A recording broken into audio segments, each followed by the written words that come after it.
श्रीं ह्रीं सरस्वत्यै नमः।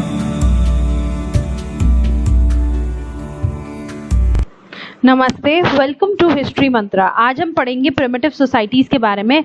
इसमें सिर्फ जो स्टार्टिंग की ट्राइबल वाली जो चीज़ है वो इम्पॉर्टेंट है, इसके आगे बाकी सारे इम्पॉर्टेंट नहीं है। सबसे पहले इंट्रोडक्शन एज यूजुअल। जो फ्यूडलिज्म की प्रैक्टिस थी पहले के समय में, कास्ट सिस्टम जो था वो गवर्निंग फैक्टर था पूरी सोसाइटी का। कास्ट सिस्टम पर ही पूरी सोसाइटी गवर्न की जाती थी। ब्राह्मण और क्षत्रिय पूरे इस पिरामिड के टॉप में होते थे और जो बाकी सारे थे वो इनके नीचे आ जाते थे, इस पूरे पिरामिड के नीचे आ जाते थे। ये दोनों ब्राह्मण और क्षत्रिय मोस्ट रिस्पेक्टेड थे। कम्युनिटी के अंदर काफ़ी सारे डिसबिलीव्स, सोशल और रिलीजियस डिसबिलीव्स थे, जिसकी वजह से आए दिन नए नए कॉन्फ्लिक्ट्स बढ़ते जा रहे थे। Large number of the working class, जो कि लोअर क्लास के अंडर आ रही थी, ये सारे वर्किंग क्लास थे जो लोअर क्लासेस के अंडर आ रहे थे। इनमें सब कास्ट बन चुकी थी। और सब कास्ट किन की बनी थी? वीवर्स की, मर्चेंट्स की, पीजेंट्स की, कॉमनर्स की। इन सबको सब कास्ट में इंक्लूड किया जाता था। जो वर्कर था लोअर स्ट्रेटा का, वो उनको अनटचेबल्स की तरह ट्रीट किया जाता था। जो कि नॉर्मल वर्किंग क्लास के काम कर रहे हैं ना, उनको अनटचेबल्स की तरह ट्रीट किया जाता था। औरतों की कंडीशन इस समय में बिल्कुल भी सही नहीं थी। They were not given status of individual rights, उनकी कोई इंडिपेंडेंट लाइफ थी ही नहीं।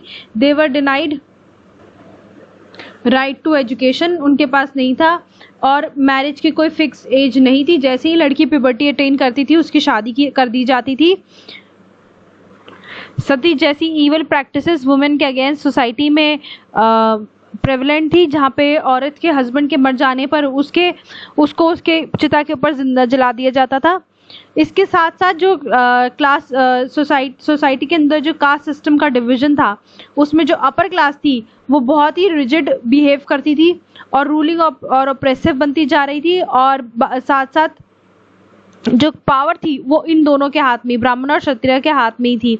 इस समय में काफ़ी सारे रिलीजियस पॉपुलर मूवमेंट्स भी आ रही थी सामने। जैसे हम देखते हैं कि इस समय में शिवा और विष्णु कल्ट जो थे वो प्रेवलेंट हो रहे थे।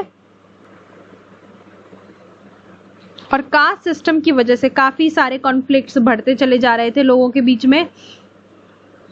इस यूनिट में आगे जाके हम देखेंगे कि कैसे प्रिमिटिव सोसाइटीज यानी कि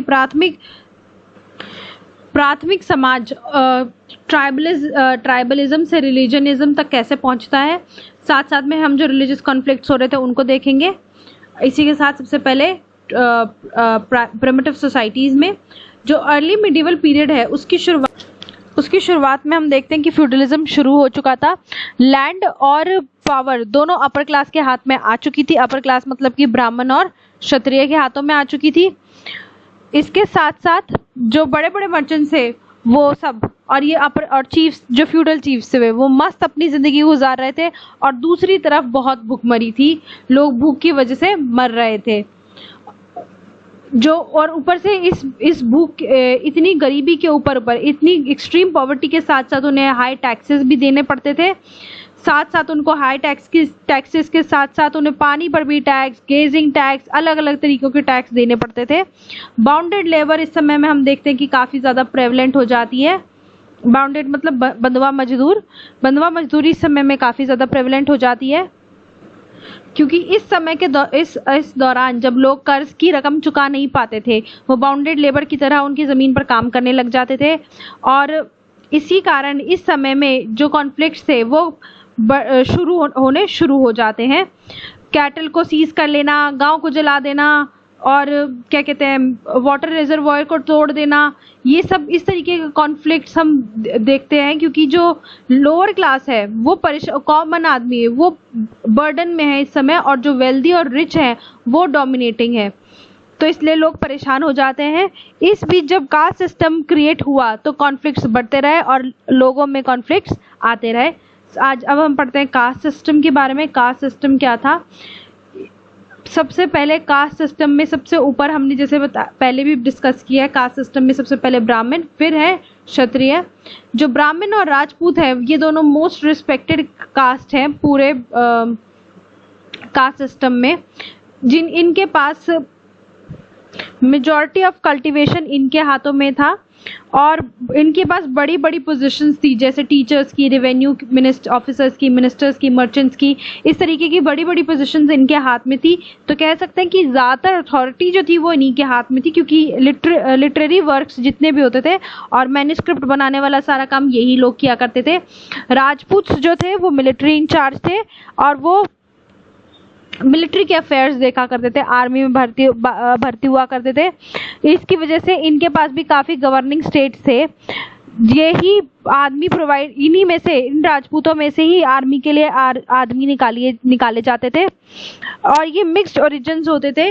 कुछ यहाँ के नेटिव्स और कुछ बाहर से आते थे, जैसे कि हुन्स शख्स जो बाद में आए और यहाँ बस गए हिंदुस्तान की ज़मीन पर, जैसे कि हुन्स आए थे, बाहर से आए थे और हिंदुस्तान की ज़मीन पर बस गए, शाक इसी तरीके से वो भी, और दूसरी ट्राइब्स, ये सब इन्हीं अपने आप को राजपूतों की कैटेगरी में मिलाने लगी। ब्राह्मण और राजपूत एक दूसरे के साथ एक ऐसी पावरफुल अलायंस बन गई जो कि एक दूसरे को सपोर्ट किया करती थी।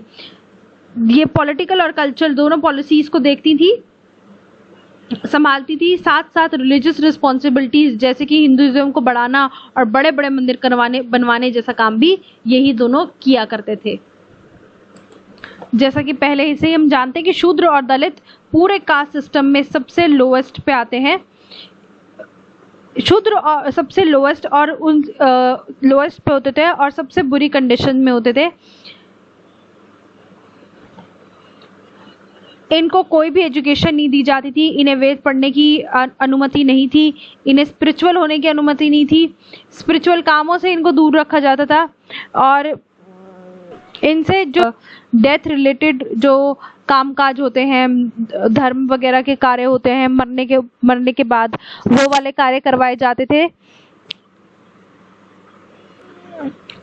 जाट्स जो होते थे वो पैस्टरल नोमैड्स होते थे, एक जगह से दूसरी जगह घूम कर खेती करते थे और कभी कभी आर्मी में भी काम किया करते थे। The position of Dalit was the worst, इनको अनटचेबल्स की तरह ट्रीट किया जाता था। और इसके बाद है कंडीशन ऑफ वुमेन, जो कि हम पहले ही जान चुके हैं कि बिल्कुल ख़राब थी। स्ट्रिक्ट पेट्रियार्टिकल सोसाइटी थी इस समय की, जो रूल्स और रेगुलेशंस थे वो स्ट्रिक्टली मेल डोमिनेटेड थे। इनको माना जाता था ये इन्फीरियर सेक्स है, मतलब जो मेल और फीमेल में से अगर कंपेयर किया जाए तो ये इन्फीरियर की कैटेगरी में, फीमेल इन्फीरियर की कैटेगरी में आती थी इस समय में। इनके पास एजुकेशन और इनहेरिटेंस का राइट नहीं होता था। सती सिस्टम जैसी इल प्रैक्टिसेस इस समय में प्रेवलेंट थी और जो सिस्टम था वो क्रूअल था औरतों के खिलाफ। चाइल्ड ब्राइड्स यानी कि बालिका वधू, इस तरीके की प्रैक्टिसेस होती थी और छोटी छोटी बच्चों को बड़े बड़े आदमियों के साथ शादी कर दी जाती थी। फिर आता है पॉलिफिकेशन ऑफ कास्ट।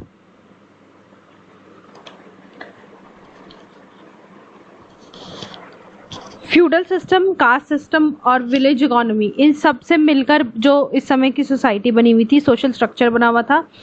और फ्यूडल लॉर्ड्स के आ जाने से जो कास्ट सिस्टम है और विलेज इकोनॉमी है, इस पर काफ़ी प्रभाव पड़ा। इकोनॉमिक स्ट्रक्चर में कई प्रकार के बदलाव आने के कारण जो कास्ट सिस्टम था उसमें पतन देखने को मिलता है कुछ समय बाद। और लैंड और उसके साथ साथ दिए गए लैंड राइट्स, जो कि राजाओं ने अपने सबऑर्डिनेट्स को पहले लैंड्स दे दिए थे ताकि वो राजा की जगह काम कर सके अपने लैंड पर। इस समय में होता क्या है कि पहले क्या होता था कि लैंड सिर्फ रिलीजियस पर्पस के लिए दी जाती थी और किसी और पर्पस के लिए नहीं दी जाती थी, लेकिन इस समय में जो लैंड थी वो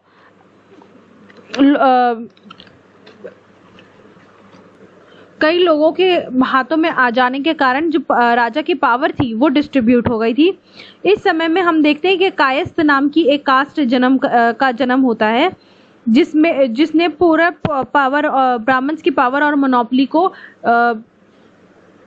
टक्कर दी। ट्रेड और कॉमर्स के डिक्लाइन की वजह से जो वैश्य की पावर थी वो खत्म हो गई थी। पहले जो वैश्य काफ़ी पावरफुल थे उनकी पावर अब खत्म हो गई थी, क्योंकि इस समय में जो ट्रेड और कॉमर्स की इंडस्ट्री थी वो बिल्कुल खत्म हो चुकी थी। दूसरी चीज़ जो इस एरा में हो रही थी वो थी प्लोरिफिकेशन ऑफ कास्ट। प्लोरिफिकेशन ऑफ कास्ट का मतलब भी सिंपली ये है कि मल्टीप्लिकेशन ऑफ कास्ट। इसमें जिसकी वजह से न्यू कम्युनिटीज़ का जन्म हो रहा था, और इसमें सबसे जेनरिक टर्म जो हम यूज़ करते हैं वो है राजपूत, जो कि इस समय में